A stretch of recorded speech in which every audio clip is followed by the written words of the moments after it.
Bem-vindos ao Observatório da Imprensa. Nesta edição, vamos apresentar uma entrevista especial com o governador eleito do Maranhão, Flávio Dino.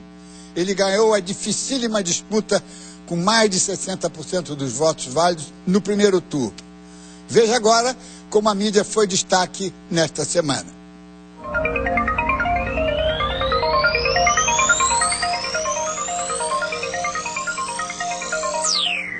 Quando a fonte reconhece seu erro, será que o veículo que o noticiou também não deveria admitir sua parte no equívoco? Na quarta-feira passada, a Polícia Federal reconheceu que os indícios contra o atual diretor de abastecimento da Petrobras, José Cossenza, basearam-se em erro material. Parte da imprensa reproduziu a admissão do erro, mas houve quem sequer tocou no assunto.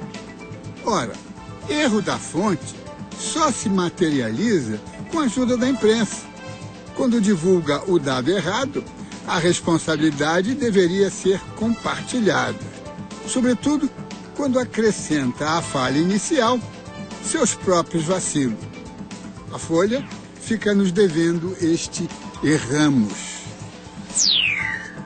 Fundada há 23 anos, a PBI, Public Broadcasters International, Associação Internacional de Redes Públicas de Rádio e TV, reúne-se anualmente para trocar experiências, elaborar estratégias comuns e desenvolver parcerias em todas as esferas. A reunião deste ano começa amanhã aqui no Rio, a primeira a realizar-se na América Latina, com a nossa EBC como anfitriã. Convidadas as mais importantes redes públicas do mundo, entre elas a inglesa BBC, a americana PBS, a canadense CBC, a portuguesa RTP, a argentina RTA, a japonesa NHK e muitas outras, todas comprometidas com a ideia de oferecer alternativas às redes comerciais e democratizar a cultura. No próximo sábado, dia 29, vamos lembrar a decisão da ONU que, se implementada em 1947, teria evitado a sucessão de guerras naquela que foi chamada de Terra Santa e hoje é uma terra empapada de sangue.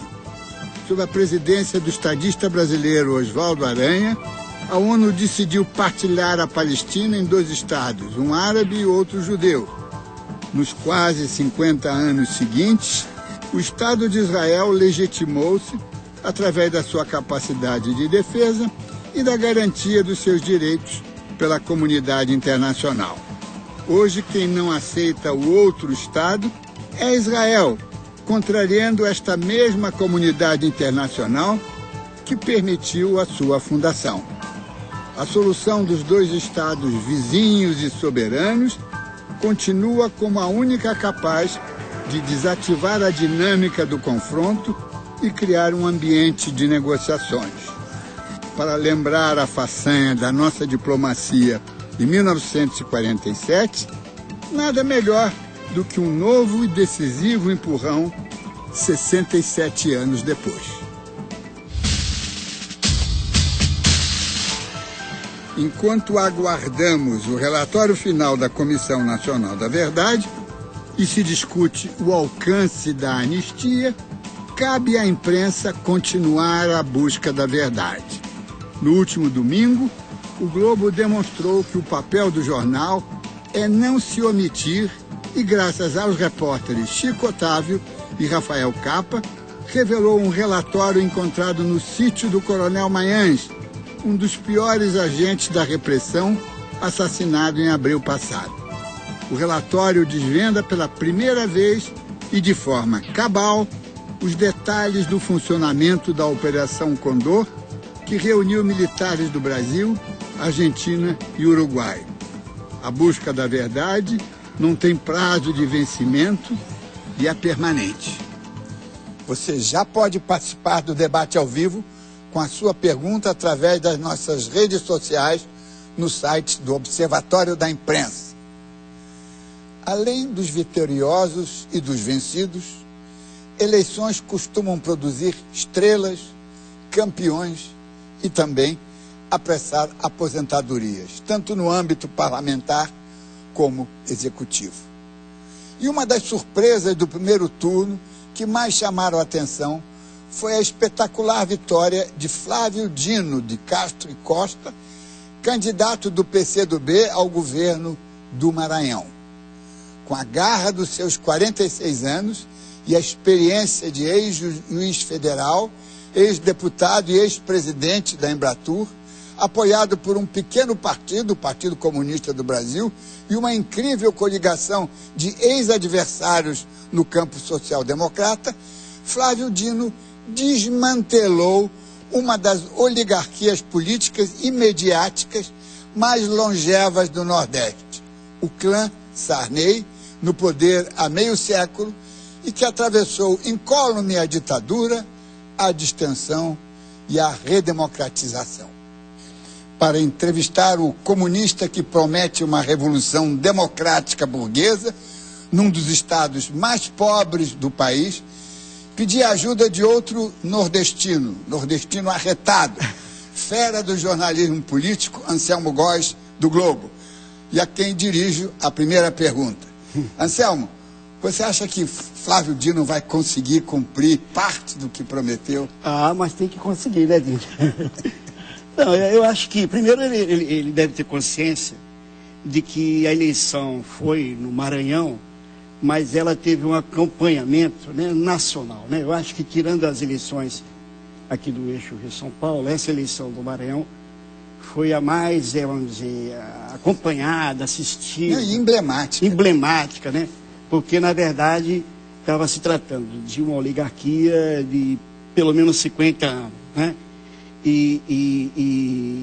Enfim, você tem uma perfeita consciência do que o Brasil espera de você, né? Nesse governo que começa agora em janeiro. E eu acho que e aí vai já a minha primeira pergunta, é o seguinte. Eu faço essa pergunta porque os indicadores sociais do Maranhão são péssimos, né? O Maranhão costuma disputar ali com Alagoas a rabeira dos piores indicadores. Aí vale tudo, IDH, todos os indicadores. A pergunta é o seguinte: o Maranhão tem jeito, governador? Claro que tem jeito, porque é um estado, em primeiro lugar, que tem muitas belezas, muitas riquezas. É um estado bom para se viver. Infelizmente, essa pobreza política, representada exatamente pelo monopólio do poder durante 5 décadas, pelo mesmo grupo, fez com que essa riqueza potencial e a riqueza mesmo existente não estivesse a serviço da maioria. Houve uma grande concentração de riqueza, de poder e de conhecimento. Portanto, o nosso desafio é exatamente cumprir tarefas democráticas nesses 3 planos. Em primeiro lugar, democratizar a riqueza, desde o incremento da capacidade produtiva do povo, que hoje foi abandonado, relegado, na verdade, a um papel, no máximo, de agricultura de subsistência, por exemplo, mas sem o envolvimento de cadeias produtivas mais amplas, capazes de gerar oportunidades de trabalho, democratizar o poder, mediante participação popular, acreditar na cidadania, ativá-la, propiciar informação, e democratizar o conhecimento, garantindo que haja a institucionalização de redes formais e informais que deem conta de garantir que as pessoas possam alcançar um patamar mais alto de consciência cidadã e de conhecimento e, por isso, de oportunidade de trabalho.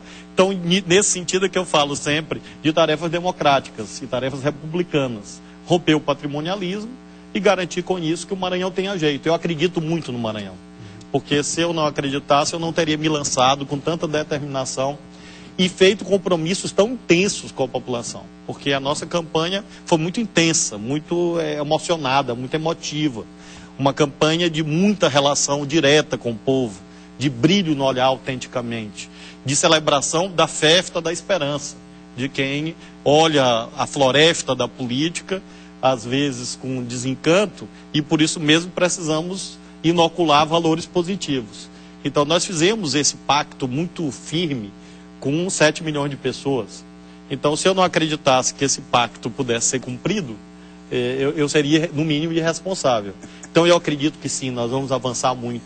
Avançar nesse terreno econômico, no terreno social, por conseguinte, na medida que você funda um novo modelo, e mostrar que é possível, mediante a reorganização da política, você melhorar a vida das pessoas, até para valorizar a política, como atividade humana hoje tão degradada por uma série de fatores. Uma das coisas marcantes, por isso que eu disse emblemáticas, não é?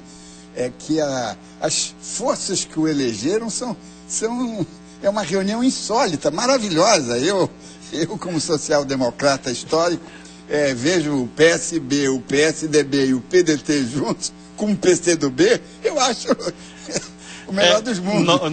Nós buscamos ter a amplitude política necessária para interpretar esse momento do Maranhão. Havia já um exaurimento desse modelo político, mas como você bem vai lembrar do velho Marx dizendo que o capitalismo não cairia por si só, claro, era preciso que houvesse um agente histórico capaz de virar a página. Nós estávamos exatamente nessa encruzilhada. Havia um desgaste desse modelo, um desgaste objetivo, mas você precisava gerar o sujeito histórico capaz de vencer uma estrutura profundamente enraizada. E daí essa aliança ampla que nós fizemos, e com muita alegria e com muita transparência, né? Sim, nós fizemos com muita transparência. Você conseguirá obter dessa coligação maravilhosa, inspiradora, você conseguirá apoios? Porque é complicado no poder. A gente tem conseguido lá, na formação do governo, eu já compus todo o primeiro escalão, todos os secretários, e nós temos secretários de 10 partidos diferentes dessa aliança, inclusive do PT, que não estava formalmente na aliança, mas a base petista esteve conosco, então participa do governo. O PSDB participa do governo, meu vice é do PSDB, e o senador que nós elegemos é do PSB. Então nós mantemos esse arranjo unido, porque o desafio é muito grande. É exatamente o que eu dizia para o Anselmo. Para ter jeito, a gente tem que manter essa unidade. Unidade entre nós, entre os atores políticos, contar com a solidariedade do Brasil, por isso que é muito importante estar aqui, porque serve também de ativação de uma rede de solidariedade militante em relação ao Maranhão, porque isso envolve desde a credibilidade das instituições, fluxo de investimentos privados que a gente precisa ativar, compreensão das parcerias que nós precisamos fazer com o governo federal. Por isso é importante eu estar aqui, porque é um modo também de propiciar essa solidariedade e dos cidadãos, porque nós precisamos entender que redimir a situação social do Maranhão é uma tarefa nacional. E como o Nordeste, Celso Furtado, quando foi criar a Sudene, quando ele se reuniu com Juscelino Kubitschek no Palácio Rio Negro, ele disse, olha, o Nordeste não é um problema, é uma causa nacional. Eu interpreto esse momento, já que o Nordeste caminhou tanto para frente, felizmente, que o Maranhão consiga também avançar com a velocidade que outras unidades federadas, como uma causa nacional. Melhorar o IDH do Maranhão é melhorar o IDH do Brasil. Mas o senhor falou em IDH, né? O senhor repetiu muito na campanha essa coisa do IDH, que você vai procurar cidades que obtiveram os piores índices de IDH e vai trabalhar cidade por cidade, né? O que eu achei interessante assim, é um comunista dizendo que vai nas cidades onde tem IDH pequeno tentar melhorar aqueles índices. Enquanto isso, o senador José Sarney chegou a escrever um artigo sobre IDH e disse que o IDH é uma coisa que favorece aos imperialistas. Eu achei esquisito, porque o comunista vai fazer uma coisa que favorece aos imperialistas. Alguém não está explicando direito isso, que ele precisa explicar. São as contradições, né? Não, neste caso é bem cristalino. Ele criou uma doutrina... O senhor conhece esse artigo, não é? Conheço. Fez parte, inclusive, da campanha eleitoral, porque eles criaram uma doutrina sobre isso. Havia uma formulação teórica entre aspas, né? Segundo a qual o IDH era uma invenção dos países imperialistas para prejudicar o Brasil e o Maranhão. Eu achei, e nós dizíamos, bom, mas essa invenção imperialista é praticada no mundo inteiro, é uma referência consolidada há algumas décadas e mede longevidade, educação, expectativa de vida, né? e renda, né? Então eu não entendi muito bem a relação entre isso e o imperialismo, a não ser que nós compreendêssemos que esse quadro social também tem a ver indiretamente com alguma ação imperialista. Mas, na verdade, é um manto ideológico que procurou ser apresentado, tentando dizer que, na verdade, o Maranhão não tinha pobreza. Há um ilustre aliado do senador José Sarney que, com muita frequência, diz que as pessoas no Maranhão moram em casas de taipa por hábitos culturais, porque é mais arejado. Isso é sério, é gravíssimo isso, né? Outra teorização. Outra, de que as pessoas vivem. E interessante que esse próprio político, mandatário, senador da República que escreve isso, ele próprio não adere a esse hábito cultural, né? E vai morar numa casa de taipa.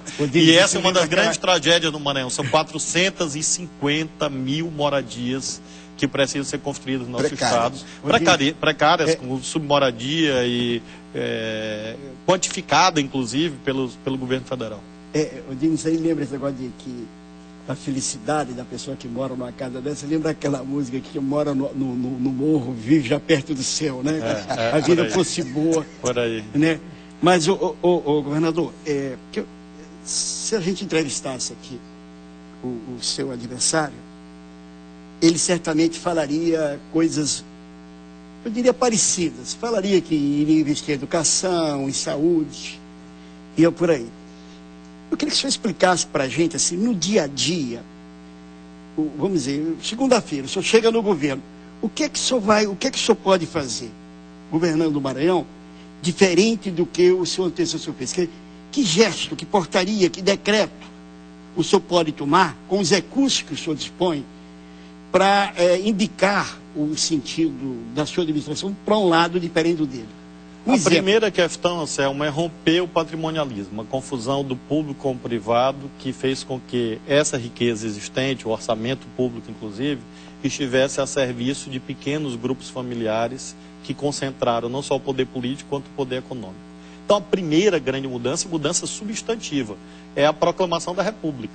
É nós dizermos que os recursos públicos vão ser aplicados na prestação de serviços públicos, na execução de obras públicas, e que eu, nem minha família, vamos ser concorrentes das empresas existentes no mercado.